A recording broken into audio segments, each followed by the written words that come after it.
Hello everybody and welcome to Dan Armors Tech, and I hope you're doing well. Now, 2 years ago I checked out the newer NW800 condenser microphone kit that I've used for gaming, live streaming, talking to my mates over on Discord. However, recently I was contacted by a company called Uhuru to check out their XM900 condenser microphone kit on a cardioid design. So what we're going to do today is rip it apart, have a look, set it up and see if it's actually any good. So then what do you actually get within the kit? Well, let's go on ahead, open up the box and have a little look. And up first is your user manual. Now you're not going to need to use this because in this review I'm going to show you how to set it up. Moving on over, and you do get a customer support card. So on one side, an unhappy face. If you do have any problems with this product, hit up their customer support team, they'll help you resolve it. And on the other side, a smiley face. So if you do buy this product and you are happy with it, go ahead and let them know. So moving on to the first phone panel tray, and you're greeted with this windshield and also a pop filter. Now the pop filter is double-sided fabric and it does have Uhuru written on one side. Now this is going to help eliminate the letters B, P and F. Moving on over, and you do get this, a 2.5 meter XLR cable. Now unfortunately with the kit there's no power supply or audio interface. So in the link in the description down below along with the kit, mind you these are all affiliate links, so it's not going to cost you anything extra, it just gives the channel a bit of a kickback. I'm going to list a 48 volt phantom power amp by Newer, which is the one that we're using today, and also a Scarlett audio interface as well. Moving on over, and you do get this. Now this is your shock mount and it's very heavy, it's very durable, and those springs are very tight, so it's going to hold that microphone in place whilst you use it. Now like the rest of the kit, it's all matte black. So moving on to the desk mount. Now the desk mount is going to hold that boom arm to your desk. It's 10mm up to 52mm, and again quite a heavy desk mount. Moving on over, and you do get two Velcro straps. Now that's going to hold that XLR cable to your boom arm. And talking about the boom arm, here it is. So this is very sturdy, it doesn't bend and it doesn't twist, and the springs are very springy, which is absolutely brilliant for obviously positioning that microphone into place of where you need it. And last but not least, the microphone. Now the microphone itself is a cardioid polar design, which is obviously the shape, and the microphone is at the front where it says Uhuru, which is the direction of which you want to be speaking in.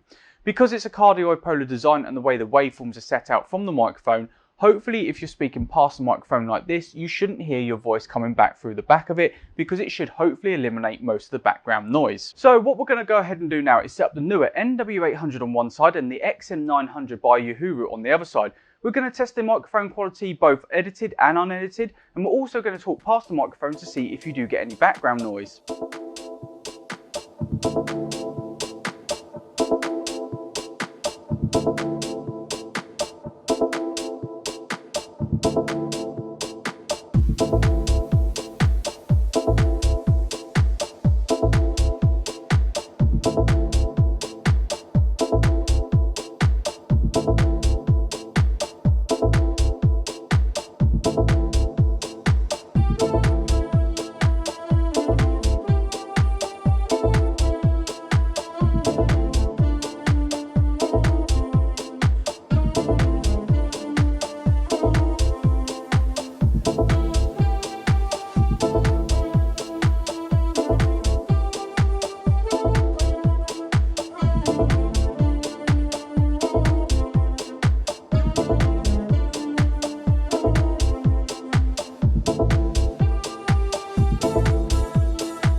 So this is test number 1 and we're using their newer NW800 microphone. We're using OBS to do all the recording of the sound with no filters applied, and also on the recording side of the Windows control panel there's no implementations connected either. And what you can hear now is newer NW800 microphone. There's no implementations from the Windows control panel under recordings and there's no filters applied through OBS. So what we're going to go and do now is test out the XM900 by Uhuru. Again, no implementations for the recording over on Windows and no filters on OBS. And what you can hear now is the unedited version of the XM900 by Uhuru. Again, there's no implementations through the Windows recording system and there's no filters through OBS. So next test is going to be test number 2 and we're going to be using the newer NW800 through the OBS software with a gain of +1. Again, there is no implementations from the recording side through Windows on the control panel. And what you can hear now is newer NW800 with a +1 gain through the OBS Studio software. Again, there's no implementations from the Windows side of things through control panel on the recording. So what we're going to go and do now is test out the Uhuru XM900 through OBS. I'm going to use a gain of +1, a closed threshold of -32 and an open threshold of -24. And what you can hear now is the Uhuru XM900 microphone. I've got a gain of +1, a closed threshold of -32 and an open threshold of -24. So let's go ahead and check out the newer NW800 with its pop filter. Now I haven't changed anything through OBS, the gain and the thresholds are still the same. However, through the control panel I've gone on to the sound recording of the microphone and I've added noise suppression and acoustic echo cancellation. So what you can hear now is the newer NW800 pop filter. Now I haven't changed the gain or any of the thresholds through OBS, but I've added noise suppression and acoustic echo cancellation as well. And what you can hear now is me talking past the microphone on the newer NW800, and it is still picking it up due to the way that this microphone has been designed. So let's test out the Uhuru XM900 with the pop filter.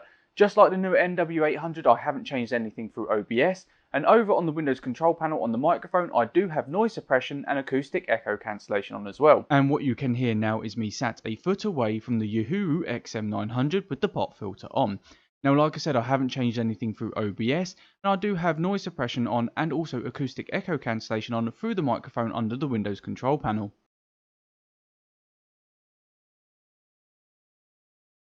So then overall, what do I think about the XM900 by Uhuru? Well, it's a really great studio microphone. Take for instance putting it up against the newer NW800, which is a budget microphone at £35. The newer NW800 was really dull and really faded. Especially talking past the microphone, you could get all the background noise coming back to you due to its design.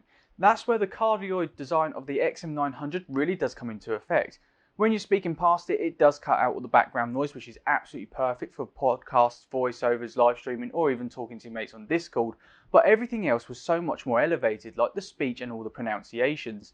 So yeah, overall, a really great studio microphone with really good quality as well. However, at the time of recording this video, the XM900 by Uhuru comes in at £64. So like I said, everything that I've used today can be found in the link in the description down below. Now they are all affiliate links, so it doesn't cost you guys anything extra if you do buy these. It just gives the channel a little bit of a kickback and I'm able to bring you more videos. However, that does it for me today. If you did like the video, then go ahead and give me a thumbs up. Do share the hell out of this video, it really does help out the channel. Go ahead and leave any thoughts or any questions in the comments section down below. And underneath the video, there's a red bar that says subscribe. Go ahead and click that and smash the bell icon for more notifications from myself. And like always, I shall see you in the next video.